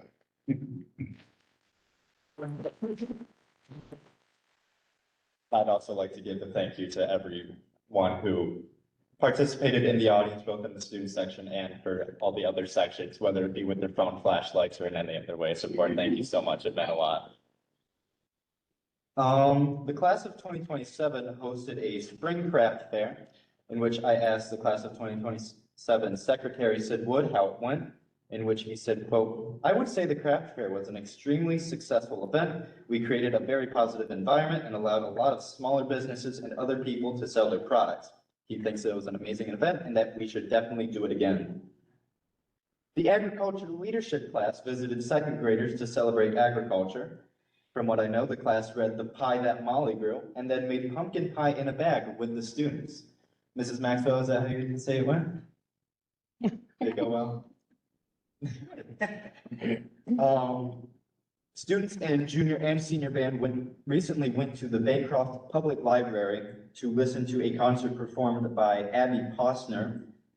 And eventually the second grade, third grade, and junior and senior chorus will also go to listen to her perform. I'm excited to hear how that's going to go and how she will play. The April Fool's Race happened on April 5th, where students from the class of 2027 and 2028 volunteered. That's always a great event. I volunteered there once, and it was a great community and a great time for everyone to play their part in terms of recording this race, which has been going for years and years, which I know because my own aunt, Michelle Bardwell, designed the shirts for I believe, one of the first April Fool's Race. Is that right, Mom? Yeah, okay. They still use it now. Junior Adriana Nason finished third at the 2025 New York State Skills USA Area 3 competition for culinary arts. And I heard on the announcements today, despite it getting interrupted by the bell, that she was going off somewhere. Is that right, Mr. Moore? She's going to regional. Regional. As a delegate. Oh, no, states, I believe. Yeah. States as a delegate. Yes. It's really great to hear. And let's see, I'm gonna see if these photos come up, but we had a small fundraiser for the school the Friday before break, in which our very own high school principal, Mr. Moore, faced a very daunting task and something that I'm sure not all of us could do, and that's let high school students teach us up to the wall. I do have a picture I'm gonna quickly show around to everyone. Shouldn't have said it to me. We gotta put it up. I didn't think about that. I thought I was gonna have a Chromebook tonight, so I didn't really think this through. So I'll go over in the audience. Yeah, he's there in the back. He's here in the front. Yeah. We have a video. I didn't know we had a video. We have video. Everyone has a video.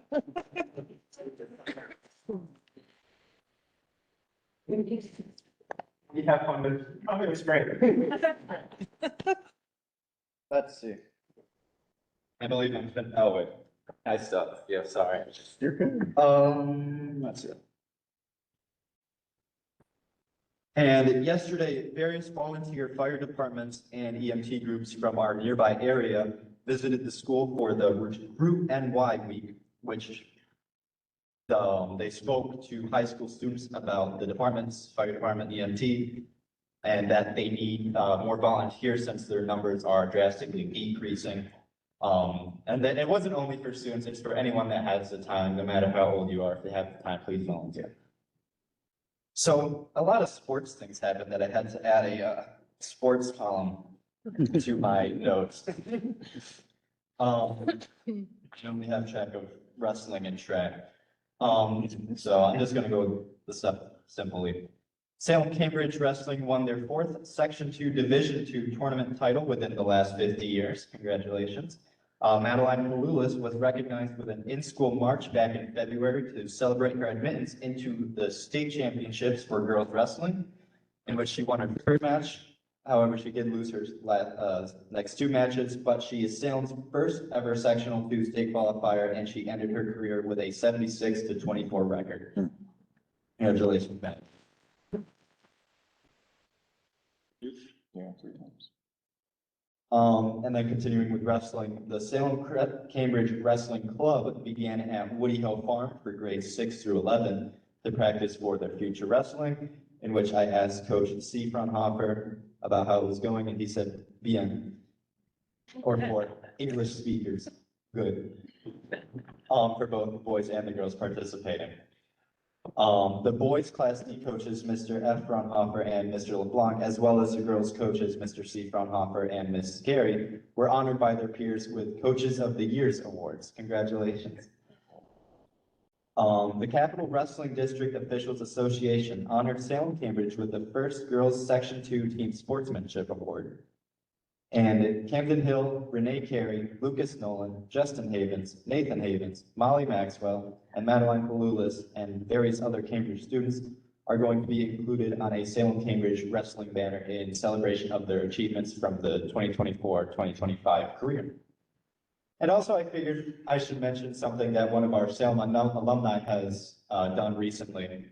Taylor Carey, who was a part of the class of 2023, who now goes to Colorado State University, competed at the National Colgate Wrestling Championships in Louisiana on March 13th and 15th. I don't know how she did, but I think it's very remarkable that someone coming from such a place that Salem is able to go that far.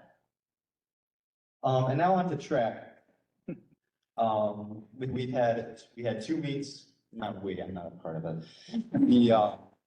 They have a 3rd meet today. Yeah, one of their meets is going on, I believe, right now. Maybe they're on. Yeah, they're probably about done.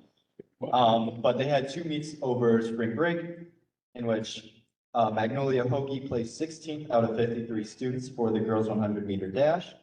And for the girls 4x100 meter relay, Cambridge Salem placed 4th with a team that consisted of Magnolia Hoagie, Avery Brown, Jillian Robinson, and Isabel LeBaron.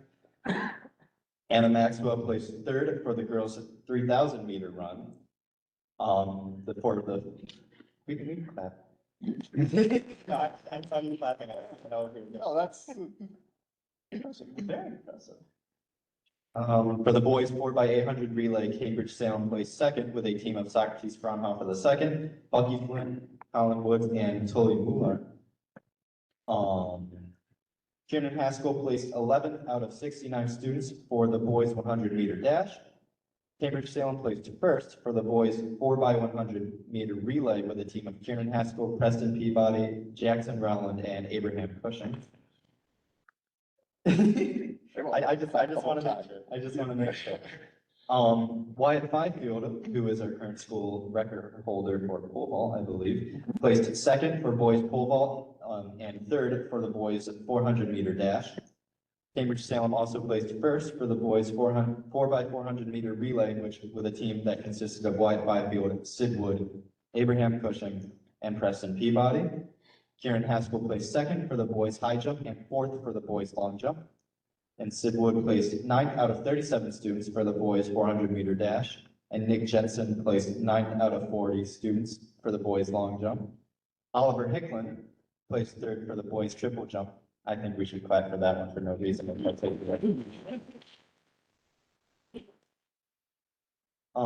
And then for the April 19th meet, Cambridge Salem placed 3rd in the boys 4x100 relay with a team of Kieran Haskell, Preston Peabody, Jackson Rowland, and Abraham Cushing. And the Cambridge Salem also placed 4th with the boys 4x400 meter relay with a team of Wyatt Byfield, Sid Wood, Colin Rowland, and Abraham Cushing. Wyatt Byfield placed 3rd for the boys pole vault. Kieran Haskell placed 7th out of 52 students for the boys long jump. I asked track team captain Socrates Fraunhofer II how he feels track team is going, in which he said, Salem Cambridge has performed well at the last two meets, and they are improving as they go on. The merger is an adjustment, though, and it could be improved with more consistent practices together. Something that I did hear about the merger, I'm not sure if it's been resolved or not, but there have been a few bus schedule problems. Like I heard on one occasion, they heard that they weren't going to be going on the bus to Cambridge to practice there, and so they were practicing at track, and then turns out there was a bus there, and this has happened a few times, so I'm unsure if that's been resolved yet or not, but I should throw that out there. And the track team as a whole would also like to state that their coach, Brendan Holcomb, is a great coach, and he is a very important asset to their team and cooperation.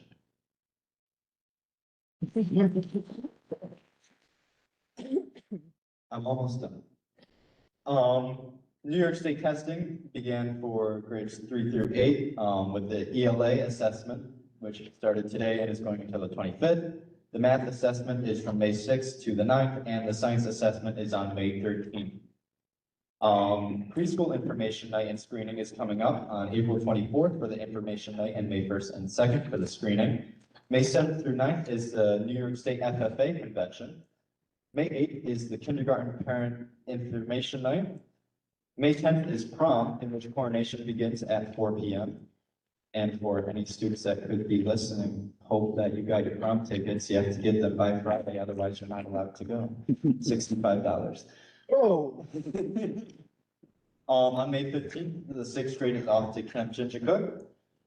On May 20th is the best of SWA. We've mentioned it a few times before in this meeting, but I'm going to say what I know as a student. The best of SWA is going to be on the same day as budget vote, I believe, from 5 p.m. to 7 p.m. to show off all the greatness that Salem Washington Academy has to offer in support of the upcoming budget vote. From what I know is that this night will have some solos from the music department, as well as a mock trial showcase and a lot more that I do not know of. But it's going to be a great night. Please show up and please vote. May 21st and May 22nd is kindergarten screening, and May 22nd is service day, where all 7 through 12 will be going all around Salem, all around our nearby areas to help out the community. It's a very great day. We always love it. And I just want to say as a finale that I'm very happy about all of the connection that is between the staffs and the students of the school and everyone that is around. And I am glad to see that we have this connection for such a small school and that we are just very happy with each other, and that it's a very important thing that I don't think we can ever lose. And I'd like to end with a quote that I saw from the Facebook page. Our school is more than just a place of learning. It is a place that brings us together. That's all I have for tonight. Thank you.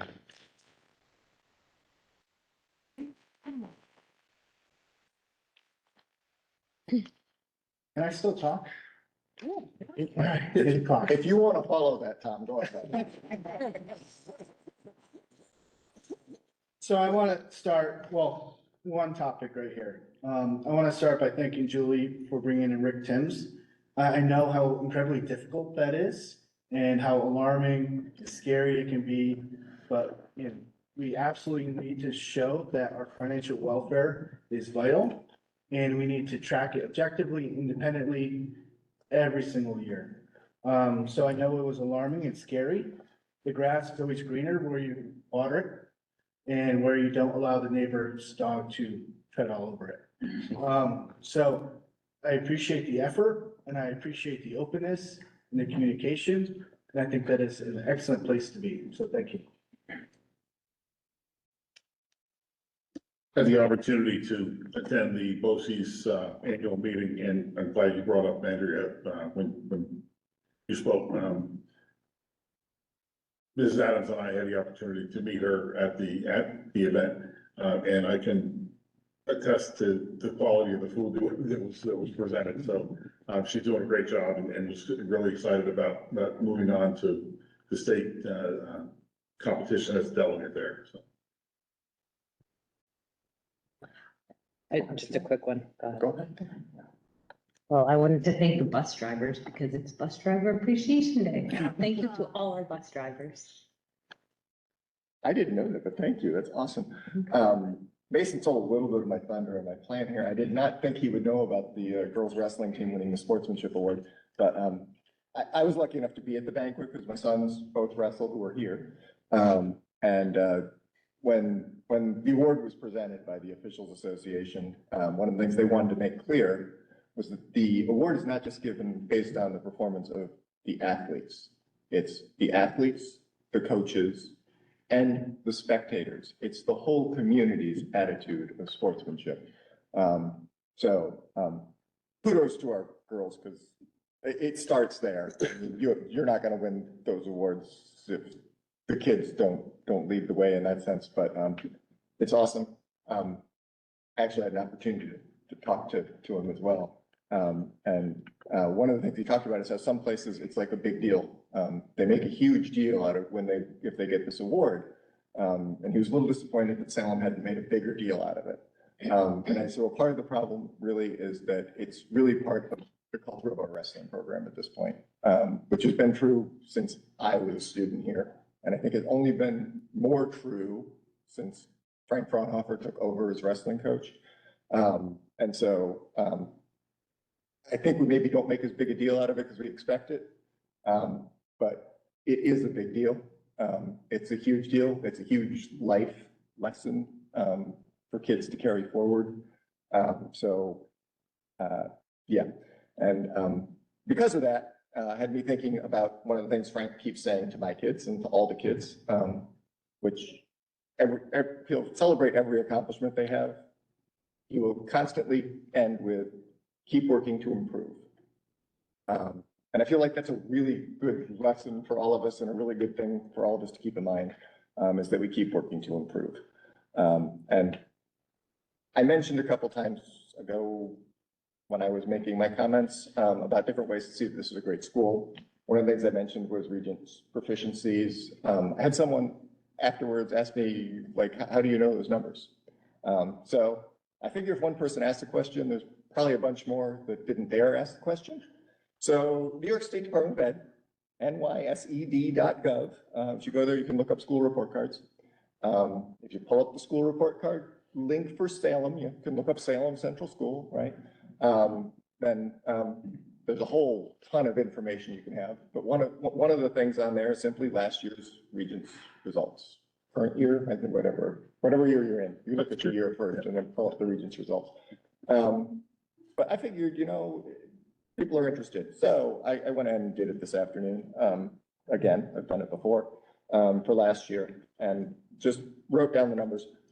This is literally every Regents test. This is literally the order they come up on the website. So I'm going to give you the test, the proficient percentage for Salem, and the average proficiency percentage for New York State. So to give you some idea where our school lies, just across everything. So first one on the top when it comes up is ELA, so English Language Arts. Salem, 92% proficient, New York State average, 79. Algebra 1, Salem, 91% proficient, New York State average, 62%. Geometry, Salem, 95% proficient, New York State average, 57%. Algebra 2, Salem, 100%, New York State average, 74. Living environment, what we usually call biology, Salem, 95%, New York State average, 62. Physical setting, earth science, Salem, 100%, New York State average, 67. Physical setting, chemistry, Salem, 73%, New York State average, 65. Physical setting, physics, Salem, 78%, New York State average, 74. Global history and geography, Salem, 91%, New York State average, 77.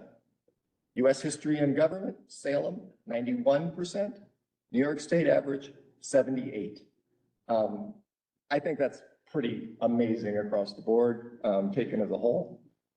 Obviously, most of those, a couple that are 100, it's hard to improve from 100%, but there's still room to keep working to improve.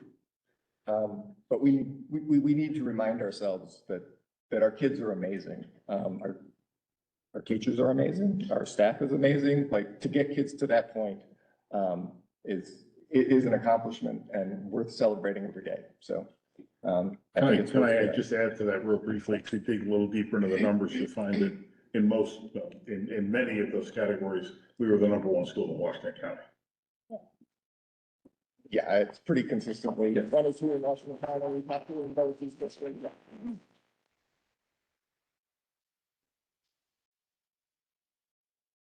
Did you vote? That was what I had. I'm not following that one. Sharing that. Yeah, no. We have our list that Mason, you covered a lot of the dates. I was kind of circling some of them, make sure they go onto my calendar, so thank you for that. And at this point, I would like to open up the floor again for public comment. Please come to the podium, and identify yourself and share your comment.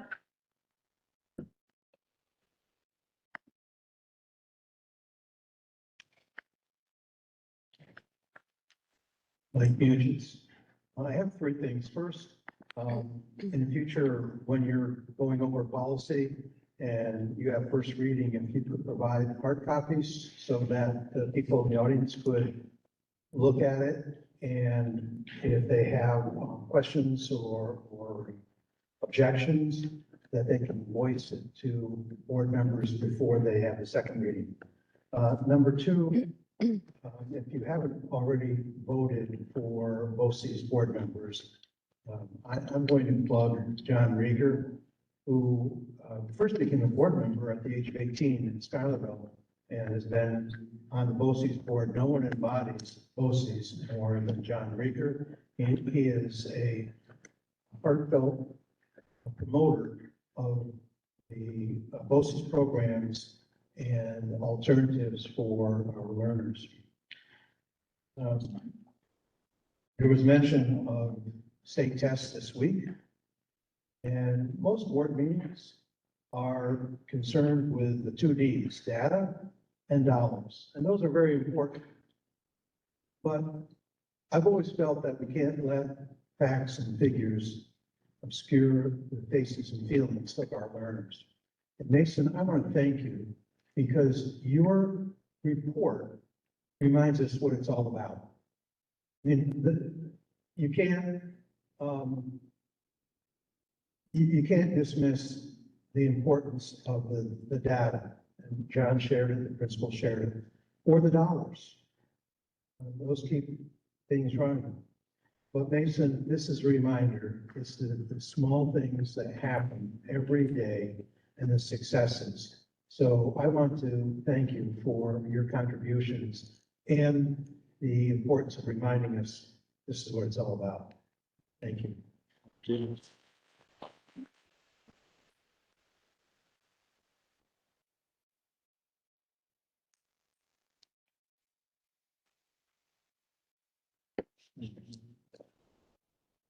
Are there any further comments or? Thank you, and we'll close the comment session. Have any current executive session? No. Entertain a motion to adjourn our meeting by Peter. Second by John. All those in favor, please signify by raising your hand. Meeting adjourned. Take more cake.